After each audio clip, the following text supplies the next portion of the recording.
Questions for any of the three physicians? What kinds of injuries, excuse me, what kind of injuries are you seeing? You know, with blunt trauma like motor vehicle collisions or a rollover like this, really any type of injury can be seen. So we have some folks that have some head injuries. We have some folks that have some extremity fractures. 2 patients are in the operating room right now, one with internal injuries that are being managed and one with a severe extremity injury. And then we have several folks still getting evaluated of lesser complexity still in the emergency department. Those 2 most serious, I mean, what are their prospects at this point that we know? I would expect that they would recover. Any question? Yeah, I mean, how did you make it all come together here? Just, you know, you work as a team, obviously, but just knowing how to evaluate each of those situations of what those folks had. So we train for these. In fact, we just had a mass casualty drill in July, where we actually bring everyone together and actually run through the entire thing with patients and ambulances arriving. And then we learn from those, and we post-game those, and Monday morning quarterback them and look at ways we can improve. And so that when the rubber hits the road and when the real thing happens, like today, we are prepared to be professionals and to get the patients rapidly evaluated, and the ones that need it to the ICUs and to the ORs.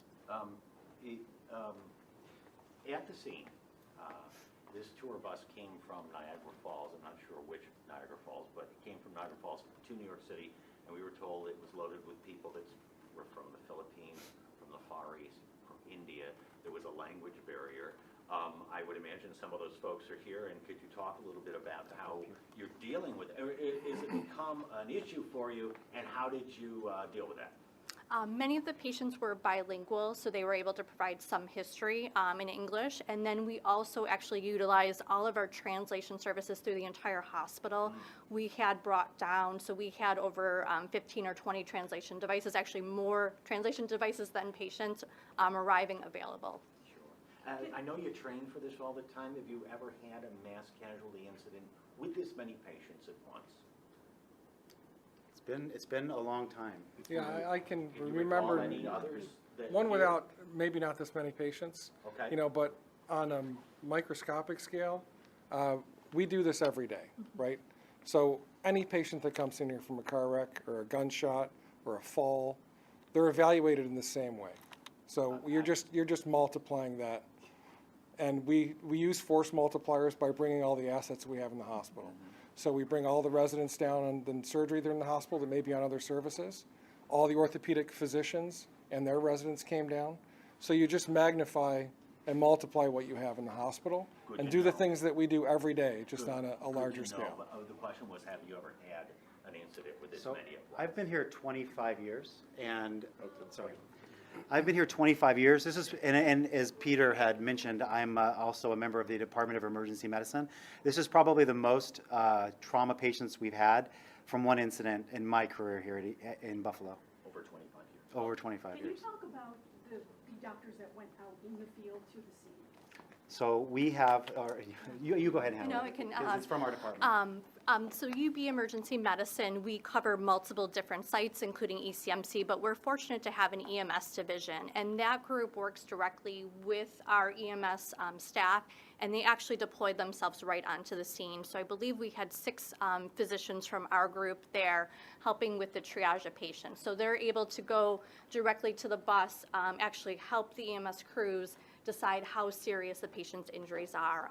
Other hospitals did receive patients with lesser injuries than ECMC, but all the critical patients, they were able to identify on scene, identify who would need mercy flight, and then be transferred here. So that was a huge asset, having so many trained staff on scene who have done these mass casualty drills or have been part of them, not only in New York or other states. If you know, how many mercy flight landings were here today? I believe we had 4. 4. Yeah. Just to clarify the numbers real quick, 24 patients came into ECMC, 2 of them went to the operating room, the 2 others to trauma ICU, that's right? I believe that's right. And the remainder are being evaluated. Yeah, so. we still have 20 that are currently in our department receiving active care. Do you know the breakdown, because I've heard that, you know, some of course went to Strong as well, and like you said, there were other hospitals involved, so do you know the breakdown as far as, how many, like the percentages? I can't speak to the other hospitals. I know we did receive the majority of the patients from what I'm hearing from the physicians on the scene. Yeah. Were there any fatalities? If so, how many? I will probably direct that back to the staff on the scene, but we Yeah. were told that there were several fatalities on the I think scene. New York State Police may have that information for you from Okay. the scene, yes. Anybody else? I know Buffalo News just arrived, so if you want to.